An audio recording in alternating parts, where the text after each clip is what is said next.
আসসালামু আলাইকুম রহমতুল্লাহি ওয়া বারাকাতুহু। অনেকের কমেন্টের ভিত্তিতে আজকের এই ভিডিওটি তৈরি করা মূলত সমস্যা হলো উইন্ডোজ করার পর কম্পিউটার অথবা ল্যাপটপ যে কোনো বিষয়ে উইন্ডোজ করার পরে আপনার ফোল্ডারটি হাইড হয়ে যায়, অথবা এই যে এখানে একটা ডিস্ক থাকে, যে যে এখানে আছে লোকাল ডিস্ক সি, এরকম একটি ডিস্ক থাকে। তো এই ডিস্কটি কিন্তু আসে না।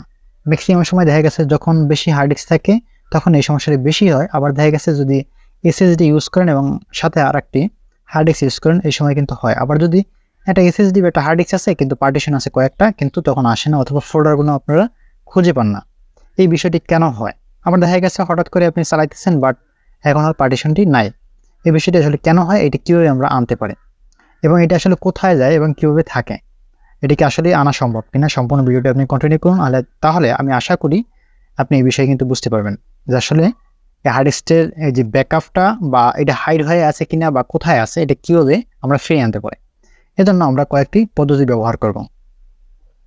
এখানে যদি আপনার উইন্ডোজ 10 হয় অথবা উইন্ডোজ 7 হয়, যাই হোক, এখানে সার্চ বার পাবেন। সার্চ বার থেকে এখানে লিখবেন সিএমডি লেখার পরে এখান থেকে আমরা রান দিব, ইয়েস দিলাম। ঠিক আছে, এখন এইভাবে আসতে পারেন, অথবা আপনি যদি এখানে শুধু সিএমডিতে যান, সিএমডি তারপরে কমান্ডে যান, যাওয়ার পরে এইখানে দেখুন এই যে আমার ইউজারটা আছে, সেই ইউজার আমার যে নাম আছে এই নামের উপরে পাশে আমরা এখানে টাইপ করব, একটা কোড টাইপ করব। কোডটি হলো COMPMGMT.MSC, মানে কমান্ড ফরম্যাটের যে কোড, আমরা কমান্ড ফরম্যাটে ঢুকবো আর কি। ওপেন করার জন্য এই কোডটি আমরা ইউজ করবো। এখানে এন্টার বাটনে চাপ দেবো। চাপ দেওয়ার সাথে সাথে এখানে লোডিং নিয়ে কিন্তু আমার কম্পিউটার ম্যানেজমেন্ট থাকে। এই যে কম্পিউটার ম্যানেজমেন্টের কিন্তু ফুল মিনিং থেকে এখানে কিন্তু এইটা কমান্ডটা লেখা হয়েছে, দেখুন এখানে। হ্যাঁ, এরপরে আমরা এখান থেকে যাব ডিস্ক ম্যানেজমেন্ট। আপনারা যদি এইভাবে না আসতে চান সেক্ষেত্রে আপনি সহজে পারবেন। সহজে যাওয়ার জন্য আমরা শুধু যে এই যে ডিস্ক ম্যানেজমেন্ট এই কোডটি ইউজ করে আমরা এখানে আসবো। এটা দেখুন কীভাবে আসে। এই জন্য আমরা এখানে লিখব DISKMGMT.MSC, এখানে এন্টার বাটন চাপ দেবো। চাপ দেওয়ার সাথে সাথে দেখুন এখানে এই ডিস্ক ম্যানেজমেন্ট সেম, এইটাও কিন্তু সেম। এই যে দেখুন এই ডিস্ক ম্যানেজমেন্টের ভিতরে আমরা আছি, কিন্তু এটা কিন্তু জাস্ট আলাদাভাবেই কিন্তু একটা উইন্ডো শো হয়েছে। যদি এইভাবে আপনারা না পারেন, যারা কোডিং ভালোবাসেন বা কোডিং পছন্দ করেন, তারা এইভাবে আপনারা আসতে পারেন কোড লিখে শুধু।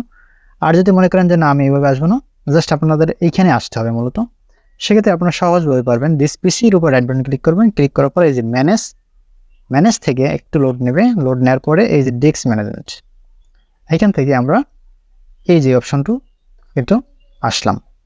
যাই হোক, এখানে যদি আমার ডিস্ক 0, আপনার এখানে ডিস্ক 0 থাকতে পারে বা অথবা ডিস্ক 1 থাকতে পারে। হ্যাঁ, তো আপনার ডিস্ক 0 বা 01 যাই থাকুক, আপনার যদি হার্ড ডিস্ক থাকে সেক্ষেত্রে এখানে ডিস্ক 1 2 3 4 এরকম সিরিয়াল দেখা দেবে।